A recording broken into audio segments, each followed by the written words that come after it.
Hello team, welcome to another ATP Geopolitics video with myself, Jonathan MSP. Ukraine War News Updates, second part thereof for the 18th of April 2024.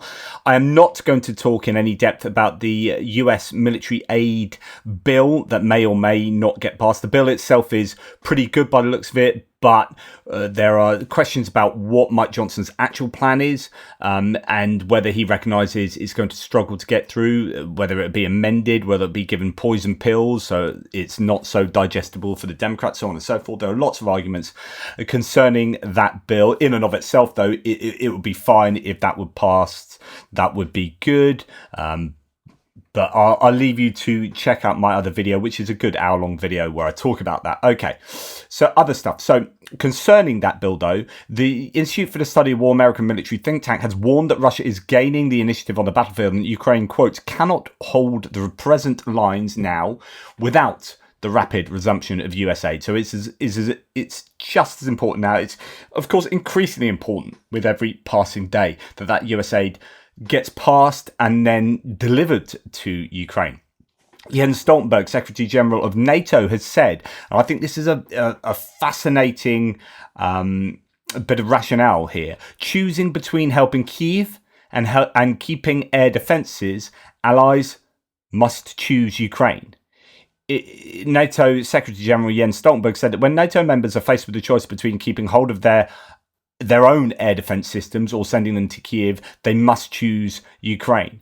Quote, the reality is that, of course, we have systems available that are big enough to enable us to deliver significantly more to Ukraine when it comes to air defense in general, and that's exactly what we're working on, he added. Stoltenberg also said there were less than 100 Patriot batteries in Europe, but said NATO as a whole has a significant number, adding, but that's also reflecting the fact that the US, which is the ally with the most Patriot batteries, has global responsibilities. So it's difficult. There are needs for these Patriots all around the world, but if you are wondering whether you should keep it yourself or give it to Ukraine, the idea is give it to Ukraine. And I've said this for a long time. You know, Russia is the threat to Europe. And so having Patriot batteries inside Europe and not in Ukraine, where Ukraine is fighting Russia aren't going to be invading, I don't know, well, we could say Poland, but you could say France, Spain, the UK, not that we have Patriots, Italy. They're not going to be invading those countries before they wrap things up in Ukraine. And so if you've got spare air defences, they need to be given to Ukraine. It's really interesting that Stoltenberg has been so explicit in saying that. He's also said this, and this is kind of the same rationale. Stoltenberg called on NATO countries to supply weapons to Ukraine instead of spending 2% of GDP on defence. Quote, if allies are faced with choice between meeting NATO's defence spending targets and giving Ukraine more aid, my signal is clear. Send more to Ukraine. And there are countries that, it depends how you slice and dice your statistics, but I would argue that even things like supporting Ukraine's refugees in Europe, that Germany, for example, and Poland and Hungary and Slovakia are all doing to such a huge degree, I think is part of the war effort, and that is money that is being spent on helping Ukraine. And I think you should put that together with, I think, all aid to Ukraine in a kind of it's all part of this military political project. Defend Ukraine, attack Ukraine, defend Ukraine, right? And the idea that, you need to spend 2% on GDP to qualify for NATO, I think that kind of funding needs to be taken into account in that kind of 2%. I think this is doing NATO's work. Whether it's supporting Ukraine in financial, humanitarian or other ways, I think it's, you're robbing Peter to pay Paul. So that's my opinion on that, and I'll stand by it. Okay, talking about the strikes, and by the way, news has just come out of the strike on Jankoy yesterday. It has actually done more damage than was initially thought. In fact, let's have a look at what Colby Badwa has said. He's just said some interesting stuff on that strike. So it has ended up blowing up some really high value equipment that is more valuable than we initially thought. So Colby Badwa says, wow, Fundament M is a very rare high-level IMDS command and control asset. So that kind of joins together all of your air defense assets into one network, destroying one of those in addition to the full S-400 battery is quite a feat. So the defense of Ukraine has now officially announced that they destroyed 4 S-400 air defense launchers, 3 radar detection systems, air defense command and control center, and a Fundament M airspace surveillance piece of equipment.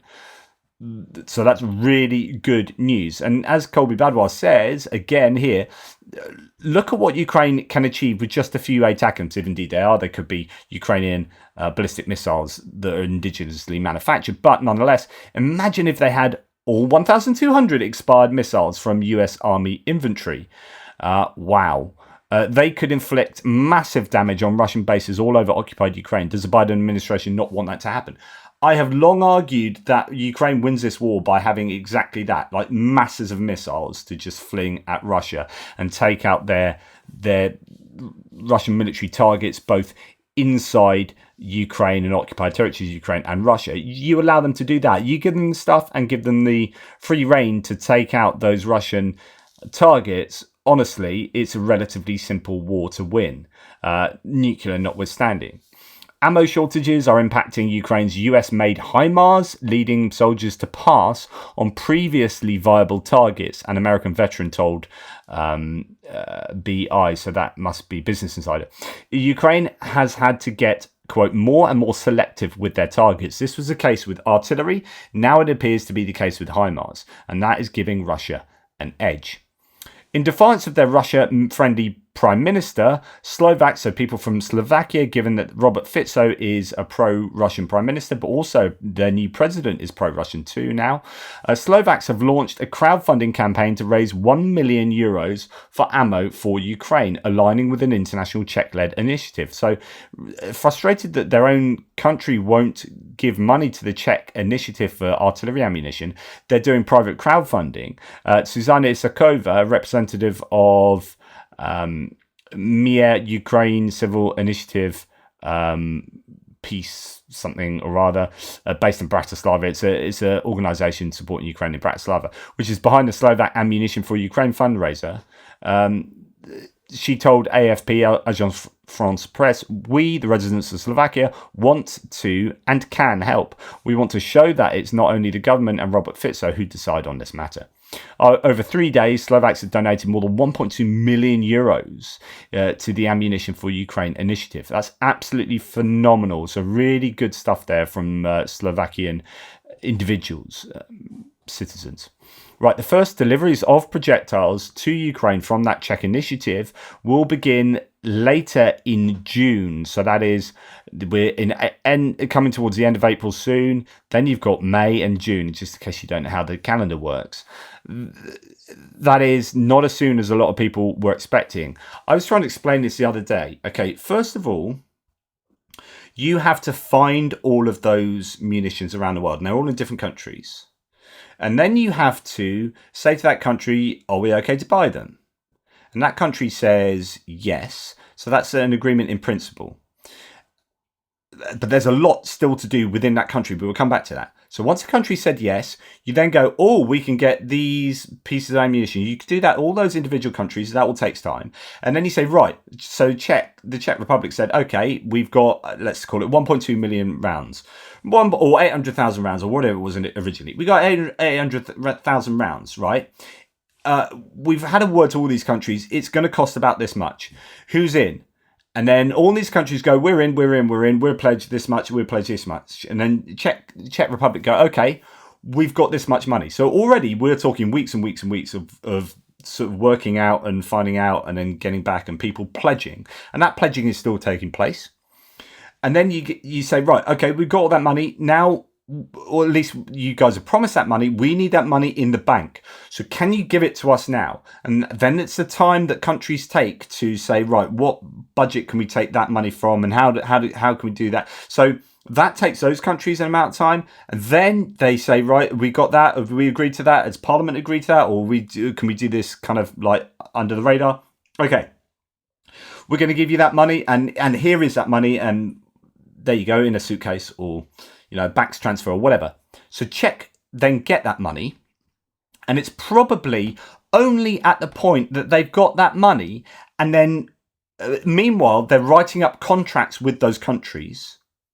But this is really important. Those countries will have ammunition not totally stored centrally. They've probably gone around and say, oh, we've got some in that warehouse, or whatever, or it's in that base, military base, but it's not at an airport ready to go. And we ain't going to spend a single penny moving any of that or doing anything with that until we have a contract written up with you, and we're not going to, and we've got the money in our bank. So bear in mind that there's all this,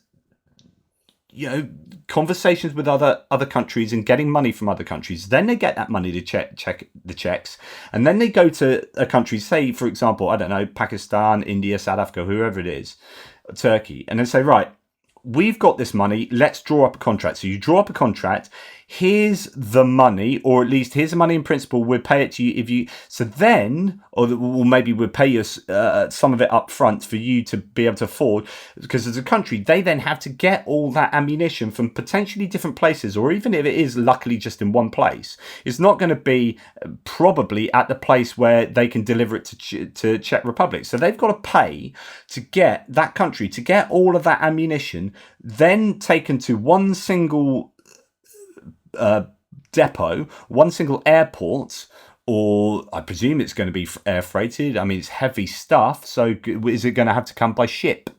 And if it has to come by ship, then that's a much greater delay than shipping out by airplane. So it depends what's going on there. And if it is shipping out by airplane, you are going to have to do that bit by bit, because those are heavy things, right? So that then gets taken all to one place. Then Czechia goes, okay, thank you very much. That then eventually gets to somewhere in Czechia. That will then probably, or somewhere in Europe or whatever, but then it will have to go to probably a central place within Europe. And even from there, to into Ukraine, and then from Ukraine to the front lines, right? And that takes time. But then in amongst that, you have a quality assurance check where you say, right, we've got all this. Somebody now needs to check each one of those shells, and there's 800,000 and 1 million of them out, I don't know how many, is going to check them to make sure that they aren't going to blow up in the Ukrainians' faces. All of this takes a phenomenal amount of time. It's not like you're phoning around different shops in your local area. Oh, do you have a pair of size 9 trainers for me? Yeah, I want some Reebok trainers, size 9. No? Okay, you phone up. No, yeah, you've got them. Okay, I'll nip over and get them now. There you go. There's 50 quid. Down, back home. Oh, I bought my trainers. No, these are millions of pieces or hundreds of thousands of pieces of artillery in disparate areas of the world, and that cost an awful lot of money, and the countries you're getting from ain't going to do jack until they've got money in their wallet. So this takes time. So although it's really frustrating, some people are saying, goodness me, this is like 6 months in the making. Unfortunately, yeah, that's just the reality of the world. Now, the difference is that there are more shells than that sitting in US warehouses that have sat there for 7 months ready to go. And then we get the conversation, well, why couldn't have the EU spent that money buying US stuff? Is there some reason we can't do that? Who knows? Another IRIS-T system will arrive in Ukraine in the coming weeks, so this is good. This is according to German Vice-Chancellor Robert Habeck, who's over in Kiev at the moment. 3 of our systems are already in Ukraine, and more will be delivered this year. The next one is already in a few weeks. There are a number that are still pledged and ready to go. I don't think that this is anything over and above what is already due to go to Ukraine. It's just that another one is going to get there, and they are on order, and they are, I presume, getting manufactured. Germany launches a new Ukraine air defense initiative appealing to the EU and NATO allies. So they've launched this initiative to secure more critically needed air defenses for Ukraine. The Tagesschau outlet reported yesterday, citing spokespeople of Germany's defense and foreign ministries. At the same time, David Frum, who's former Republican speechwriter, I think he was he, for the Bush administration, has said, empty the NATO warehouses and send it all. So Gary Kasparov, this is in reaction to Gary Kasparov saying, how many Patriot batteries are collecting dust in NATO nations instead of saving Ukrainian lives and infrastructure? Exactly what I was just saying earlier on. It's a disgrace. All these weapons were designed for defending Europe Europe and destroying the Russian military. Let them do their job. Send everything. And meanwhile, Thomas Steiner says, well, actually, in response to that, the highest concentration of Patriot fire units in the world is in Texas and Oklahoma, but almost 40 Patriot fire units are languishing there. These units rotate every 12 to 18 months overseas, but Raytheon could easily replace a dozen donated fire units in the next 12 months. So there is things that can be done, and the US can actually enable that to be done. At the same time, Mark Rutte, I think the Dutch Prime Minister, said yesterday that they have offered, the Dutch are just coming up with the goods all the time. Awesome, Netherlands, awesome. They are going to buy a Patriot air defense, or they've offered to buy a Patriot air defense system from more hesitant allies. So if you're an ally going, oh, I'm not sure, should we give our Patriot to Ukraine? We're in Europe, and Netherlands are saying, we'll buy it off you. But if you're worried about, we'll just, here's the cash, we'll get it to Ukraine. That's amazing, according to The Guardian there. Quote, we know that many countries are sitting on large piles of Patriot systems, maybe not wanting to deliver them directly, Rutte said after arriving at the 2-day summit of EU leaders in Brussels. We can buy it from them. We can deliver it to Ukraine. We have the money available. It's crucial. This is amazing. Well done, Mark Rutte. And moving on, so now, actually, no, a little bit more on this Mark Rutte thing here from Null Report. So, Prime Minister of Netherlands, Mark Rutte, said exactly what he's just said. The Netherlands itself has 4 Patriot batteries, of which 1 is in reserve. Asked if the Netherlands could spare an additional system on top of the already supplied launchers, Rutte earlier today said in the Dutch press, then we fall below the minimum requirements that we must set for our operational readiness and international obligations. NATO Chief Jens Stoltenberg gave a short shrift to this argument in Brussels today after speaking with Rutte and his counterparts from Denmark and Czech Republic, 3 countries at the forefront of military support for Ukraine. Stoltenberg sent a clear message. The situation on the battlefield remains extremely difficult. Ukraine needs more help. If allies have to make the choices between meeting NATO goals in terms of military capability and giving support to Ukraine, my message is clear, send them to Ukraine. So it appears to be actually what he said that I reported on earlier. It seems to be in response to Mark Rutte saying, well, rather than buy from someone else to give to Ukraine, actually just give your own stuff to Ukraine. That's the preferable sort of evaluation. French aid to Ukraine, giving a little bit of analysis here. Let's dip into this. So I'm just trying to see exactly who said this. Is it... let me just find out 2 ticks. Actually, I'm going to leave that thread. It's not so necessary. This is super important, and it's remaining on the Netherlands. They are sending 3 more F-16s to Romania for Ukrainian pilot training. Pilots are set to begin training in Romania on these jets. So again, the Dutch coming up with the goods. Yesterday, the Dutch Armed Forces delivered 3 additional F-16s to the European F-16 Training Centre in Romania. The Netherlands, along with Denmark and the US, is leading the international effort to bolster Ukraine's air defence capabilities by providing F-16 fighter jets. Ukrainian pilots are set to begin training to operate these aircraft in the near future. So it appears that, I presume these are the ones that are in France at the moment, going through just generic flight training. They've gone to the UK for the basics, then France for kind of upskilling, and then they'll be going to Romania to then train on the F-16s themselves. I don't know if those are pilots that have been trained from the start, or whether that's what they have to do to kind of wean themselves off Soviet airframes and then put themselves on like NATO possibly simulators that are more generic before moving towards that individual, F-16 system. But I don't know, because I think they have taken both experienced pilots away from Ukraine, as well as taking newbies too. But anyway, good news, more the merrier. Right, Bulgaria. I was wondering about what had happened to these, because there's been this claim that actually the Ukrainians are really needing some of those basic APCs and M113s and whatnot for medivacs and just for general usage. due to attrition and whatnot. And the old BTR 60s from the 1960s, the Bulgaria supplied 100 of these. What happened to them? Well, they're being modernized and prepared.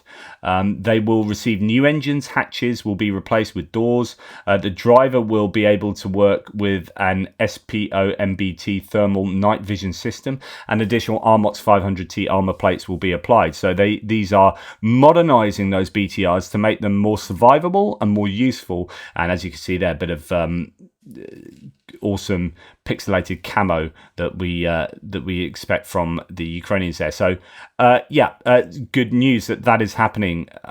As well as that, the Ukrainians have said that, and I've released information that they've upped the manufacturing capacity of Bogdana self-propelled guns, the Ukrainian indigenous SPG. I can't remember if I actually said the exact number, but they're producing 10 of these per month now, starting this month, and that's brilliant. So they're getting their own indigenous production levels of decent equipment up to a certain level. That means they have to rely less and less on Western aid coming in and aid packages, as long as they can get the money and the raw materials to make that stuff, and that's not affected by strikes, missile strikes and drone strikes from Russia. Really good news. Ukrainian-made wheeled combat vehicle was presented for the first time. The combat vehicle is the South African Bomber 6x6 localized by one of the Ukrainian enterprises. So they've taken a South African vehicle here and adapted it locally. I don't know how many of these they're doing. Let's read. In the basic configuration, the vehicle weighs 16 tons and has third-class protection according to the Stanag 4569 standard. It provides a resistance to fire from small arms, caliber 7.62 x 51, with armor-piercing cartridges. In addition, the development positions its armored car as a mine-protected so it's a mine-resistant ambush protection vehicle of sorts, capable of withstanding a detonation charge weighing up to 10 kilograms in TNT equivalent. The localized armor vehicle also received the Ukrainian combat module Spizsintez. The complex is equipped with a ZTM 130mm automatic cannon, a KBA 117 30mm automatic grenade launcher, and a 7.62mm PKT twin machine gun. In addition, the anti-tank missile barrier complex barrier with launchers for 2 missiles is integrated into the module.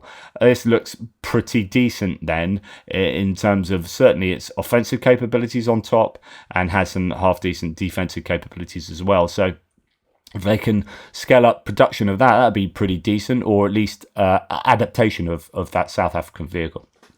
Right, I don't know the quality of the core and bomber vehicle though. Let me know if you have the knowledge there.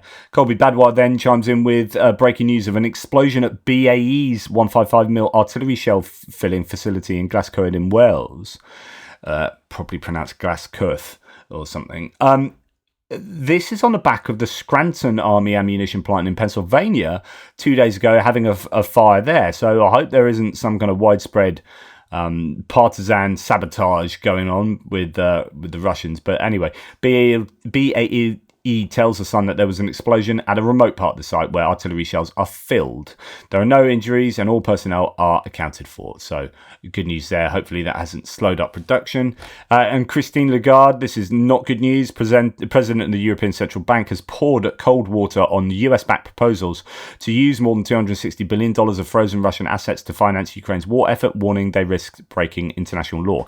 Now, the Americans have been proposing this and getting behind it, but only $3 billion worth of frozen Russian assets are in the US that the US can do anything with. So they can't really bankroll any of their military aid packages, given that the large majority of it is in Brussels. Belgium is responsible for, or oversees most of the frozen funds. Japan, I think, as well, has an awful lot. But anyway, the G7 are split on what to do with that money, put on hold by the West since Moscow invaded Ukraine in 2022. US has backed the idea of confiscating the reserves in their entirety and handing them to Ukraine, an idea European officials fear could violate international law and destabilize financial markets. EU countries would prefer to only give Kyiv the profits generated by the underlying assets. G7 said it would continue to work on all possible avenues to make immobilized Russian assets available for the support of Ukraine, G7 officials said. So that's a real shame. Hopefully by the meeting in June, I think something can be sorted out, but time is ticking, and it's taken an awful long time for them to basically get nowhere with that.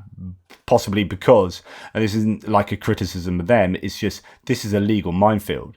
You start confiscating stuff and then you start setting a precedent for the world, and things can be like confiscated all over the shop, and then that undermines stability in financial markets, and then there are other ramifications of that to do with financial markets, and it's just the potential for legal comeback. So you can be taken to court by the Russians, and in an international court you can be found to, as long as it has to be absolutely watertight, and that is a real challenge. And if it's not watertight, they're not going to risk it. They'll just keep it frozen. It's easier, as stated there, to use the profits from those underlying assets. Anyway, thanks for watching. Please like, subscribe and share. Really appreciate your support. A lot of content coming out today. Take care. Speak to you soon.